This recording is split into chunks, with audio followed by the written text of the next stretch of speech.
espacio, la entrevista aquí en Antofagasta Televisión. Hoy nos acompaña en nuestros estudios Miriam Gutiérrez, profesora de Teología, de Religión, Sí, orientadora de la Universidad del Norte sí. desde, yo creo que antes de esa época, pero acá me dice desde 1973. ¿Cómo está, Miriam? Gusto de saludarla y bienvenida a Antofagasta Televisión. Muchas gracias, mucho gusto igual. 1973, Es estamos decir, yo llegué a la universidad el 68. el 68. Me lo imaginaba que estaba desde antes. Claro, Junto con quizás la fundación de la universidad, ¿no? a ver, es que ahí hay como dos historias en realidad. Ya, Yo fui alumna de la Universidad del Norte cuando ya, al año siguiente de hacer el segundo año de fundación. ya. 56, 7, 57, claro. 57, hice el primer año de pedagogía en inglés Ujú, y allí conocí a las hermanas del Divino Maestro, que eran las que había traído el arzobispo claro. Francisco de Borja Valenzuela Ríos. Esta historia, Sí, pues.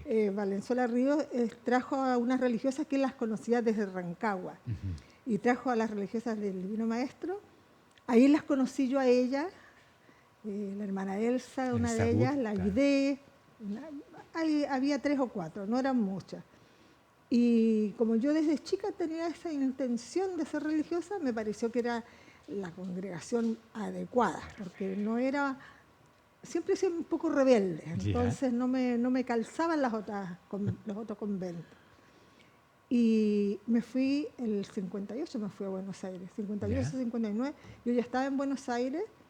Estuve hasta el 67, el 68 me llego como religiosa, como votos perpetuos, Perfecto. a la A universidad la traída universidad. por Monseñor Francisco de Borja igualmente, y ya tenía mis cursos de orientación, mis cursos de teología, pero después en realidad yo he seguido estudiando distintas cosas que he necesitado.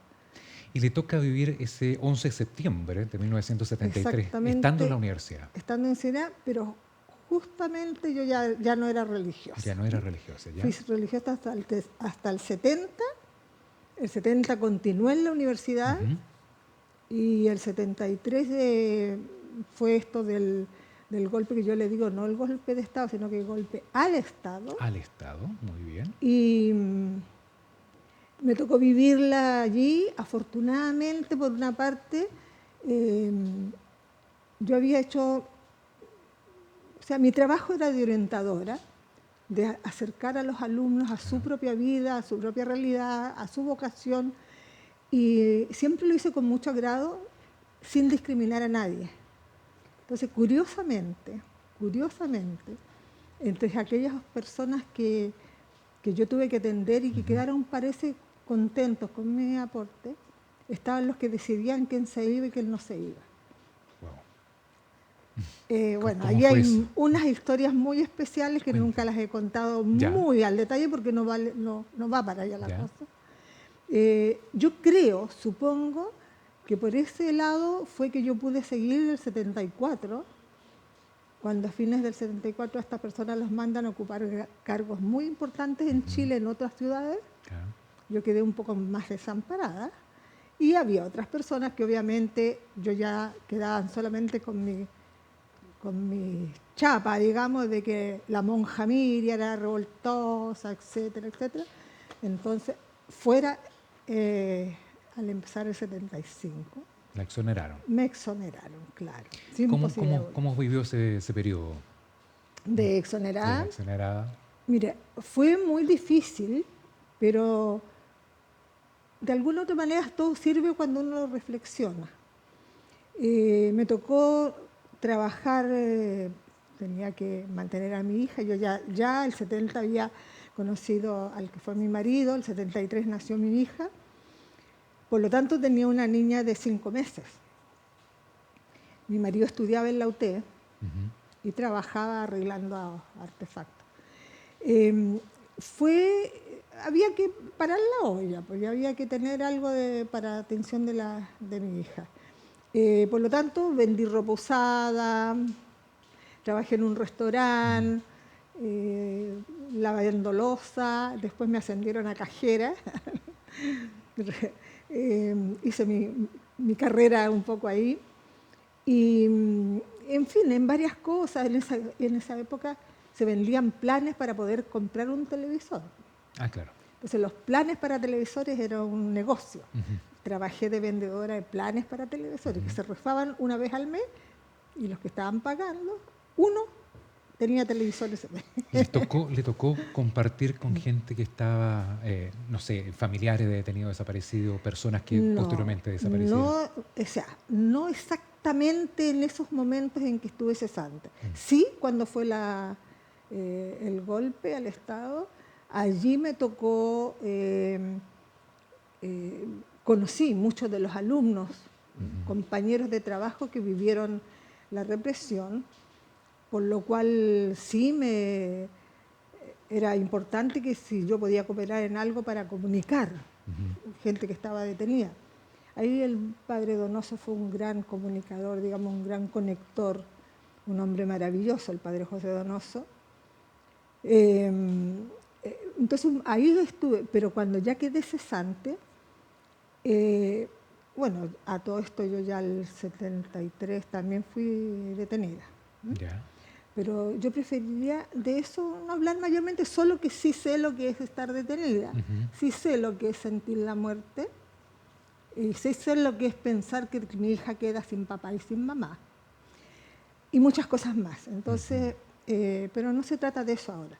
Se trata de que eh, había momentos en que la gente no se quería conectar mucho con uno. Amistades que desde lejos me hacían Sí, señas, pero cuidándose de que a lo mejor el acercarse a mí podía comprometerlo. Nunca me expliqué, pero era el temor, sí. reinaba el miedo.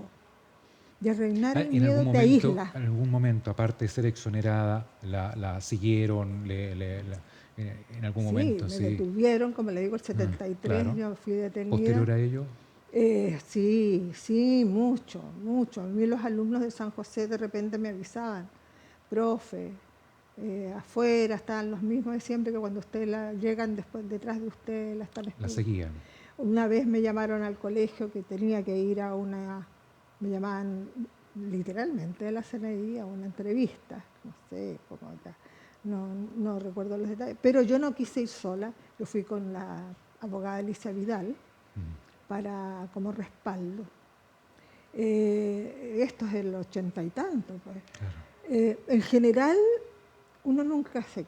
Bueno, lo peor de todo que me pudo pasar es que en estos años de trabajar en cosas para mantenerse, tuve a mi guagua que estuvo un mes y tanto hospitalizada con una pleuroneumonía muy terrible, entonces era más difícil estar que mi hija hospitalizada de meses, de poco tiempo, y eh, me llama por teléfono, no por teléfono, se comunica conmigo el profesor Herrera, Carlos Herrera, Ujú. del Liceo 2. Ya. Él era director del Liceo 2. Y esto es el 70 y tanto, ¿no? Hay fechas que se me han movido en realidad, pero tiene que ser antes del 80 y tanto. Me dice que necesita una orientadora y que Ujú. tiene la vacante porque la orientadora se había ido. Maravilloso. Llegué, pero con todo el ánimo, toda la fuerza, a trabajar. Pasó el primer mes y me dice, no te puedo pagar todavía porque todavía no sale la autorización. Alrededor de 4 meses trabajé. Y como no tenía plata, yo me iba a pie y volvía a pie. Pues era como Eso es el San 25. José, ¿no? Ah, No, en el Liceo 2. Liceo, Yo ya perdón, perdón. estaba, todavía Ah, del San José no me llamaba nadie. Era la época en que no podía, trabajaba solamente vendiendo cosas. sí, claro. Y el señor Herrera me dice que como a los 4 meses que me llamaban de la Intendencia para ratificar mi permanencia como orientadora. Y fui a la Intendencia, me dijeron que ahí me tenían que pagar los 4 meses que yo había trabajado y me encuentro con una escena muy, muy, muy, muy impresionante. Un señor que era abogado y que era encargado de educación en ese momento, con 3 señores detrás, muy, muy parados y Ujú. muy corpulentos, y me dice que no me van a contratar porque no existe el cargo y que me aconseja que no siga insistiendo en trabajar en ningún colegio porque hay orden de que no se me contrate.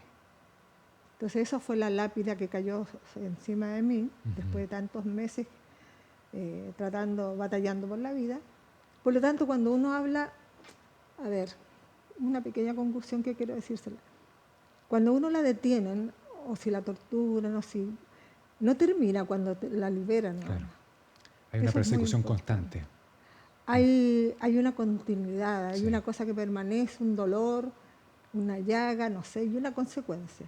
Entonces, eso es más o menos, yo de ahí estuve otro tiempo cesante, y una religiosa no era una religiosa, era de estas hermanas de grupos, congregaciones especiales, eh, la trasladaban a Santiago. Yo la conocía, me dijo, quiero que te quedes reemplazándome. Me aceptaron en el San José con todos los riesgos y empecé a trabajar ahí. Trabajé cerca de 25 años, también con llamadas desde la Intendencia, Claro. desde que yo no podía seguir ahí, pero se la jugó por mí el rector, o en general los oblatos. Entonces yo ahí, con alma y vida, feliz, veintitantos años en San ¿Cuándo José. termina todo eso? De sentirse perseguida, de sentirse quizás un poco cuestionada. Mm, Bueno, la realidad de la Mm. persecución termina cuando uno ya se siente que está menos vigilado. O sea, Claro. después ya para la época de cuando vuelve la democracia, Ujú. ya era un antecedente que uno podía estar un poco más. Pero tampoco no era que yo estaba así como paranoica, no, era. Ujú. Yo traté siempre de vivirlo como una realidad que vivían muchas Claro. personas. ¿Sintió siempre la sensación de peligro? De que en Eh, cualquier momento la iban a detener, en cualquier momento iba a pasar algo con usted y con su familia. pero no era como paranoia, eso es lo que Ya. estoy diciendo, era una posibilidad, era Ujú. lo que ocurría. Por lo tanto, ¿por qué no me podía pasar a mí? Claro. O sea, era una posibilidad, pero no era algo que me perturbara al extremo de vivir así encerrada, no querer hacer nada. Yo hice siempre lo que podía hacer. Yo formé, y Marcela está de testigo, varios grupos juveniles en el San Correcto. José. Yo no me limité a las clases. Íbamos a las poblaciones, íbamos al Salto Alto, íbamos a la José Miguel Carrera, íbamos al hogar de menores, después a la cárcel de menores. Teníamos un grupo de capacitación cívica en esos tiempos, donde hacíamos reflexiones de lo que era democracia, sin, sin imponer. O sea, yo nunca fui un apóstol no sé, Claro. sencillamente como educadora era hacer reflexionar y con ellos reflexionar. Entonces, no me limité a las clases solamente, entonces los alumnos tuvieron contacto con realidades. Ganándole la dictadura con el conocimiento, con invitar, Claro, claro. O sea, con el... la dictadura para mí era un hecho con el cual yo no podía mayormente terminarlo. O sea, yo sola no podía, Claro. pero sí, si las personas eran capaces finalmente, no sé, no era mi objetivo. Sí. No sé cómo decirlo, parece, me escucharan las personas de izquierda, a lo mejor dirían, pero ¿y esta?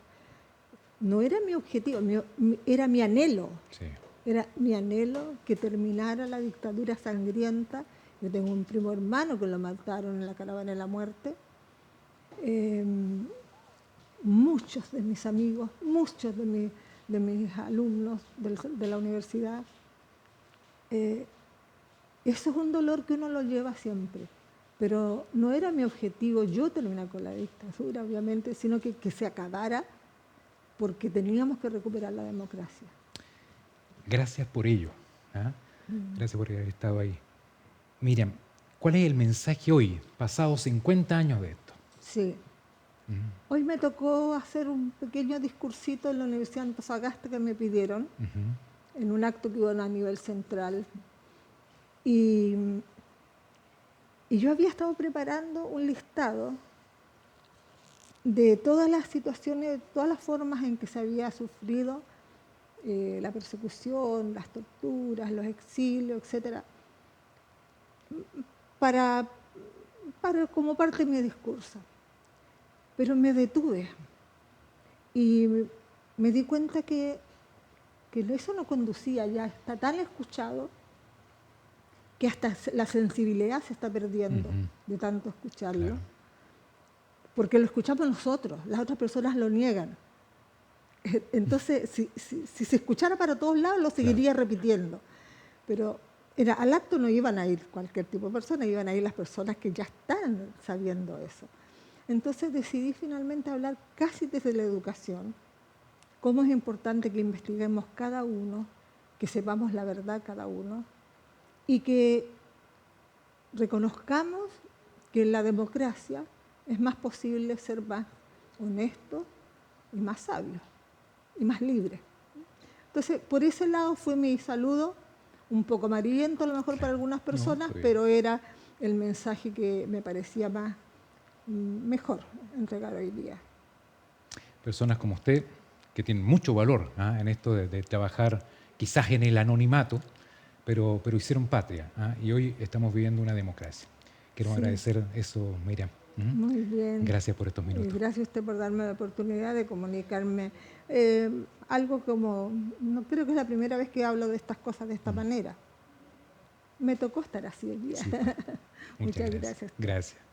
Miriam Gutiérrez, profesora, orientadora de la Universidad del Norte, le tocó estar en 1973, vivió su vida quizás perseguida y hoy nos está contando esta linda historia donde estamos conmemorando estos 50 años del golpe de Estado hoy, viviéndolo en democracia.